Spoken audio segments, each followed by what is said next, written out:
Nang masigurong tulog na si Robbie, itinuloy na ni Yusef ang notebook task.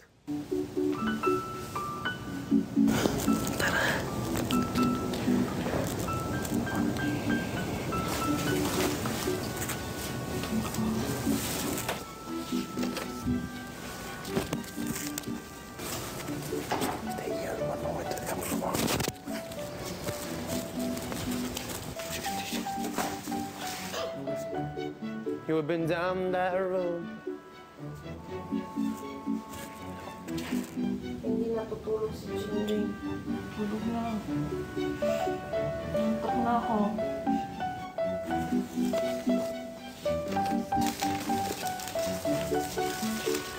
Ang daddy naman ni EJ, nakipagkwentuhan sa daddy ni Jolas.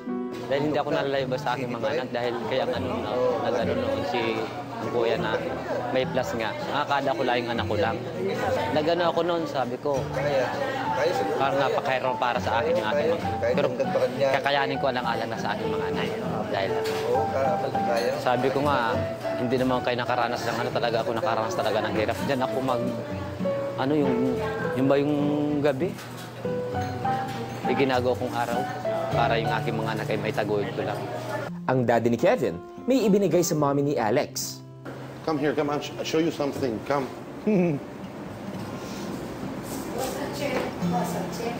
Okay, listen to this.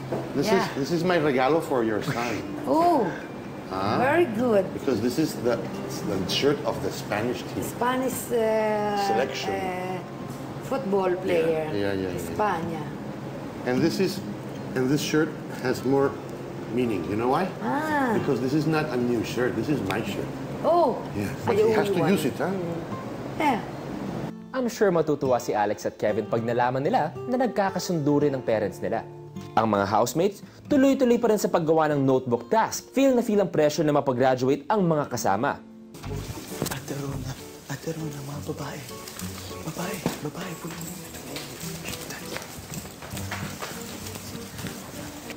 Opo? Sige. Wala. May chika vibrations. Huwag kang pumunta doon. Okay. Bantayin niyo. Kuha mo sa katawal.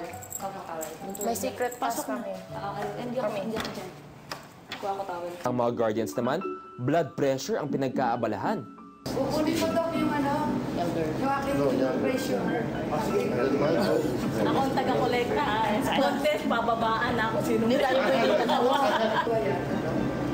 Anywhere man, anywhere. Bakit? Ayaw mo pupuntahin. Tulog ka na. Huwag kang hindi ako lapit doon. Good night. Ilang saglit pa ay nagpa siya ng mga guardians na magpahinga. Happy tulog, happy dreams. Diyan sa loob. Good night. Ang mga teen housemates, desidido naman matapos ang kanilang sacrifice.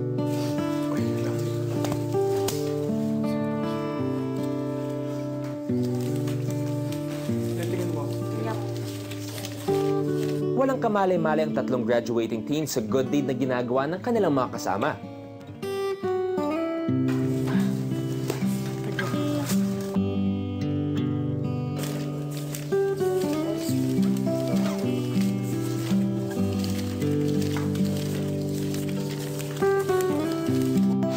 Mabibigyan kaya ng graduation ng teen housemates sina Robbie, Rona at Jeriel. Yan ang dapat niyong abangan bukas. Samantala para sa ating mga teen kapamilya ages 10 to 18, tuloy pa rin po ang libreng Tuli ang Bayan ni Kuya na mangyayari sa April 2 Wednesday sa Pinoy Big Brother Eviction Hall. At ako po si Luis Manzano, ang katropa ni Kuya dito sa pinakahit na teleserye ng totoong buhay ng kabataang Pinoy. Ito ang Pinoy Big Brother Teen Edition Plus.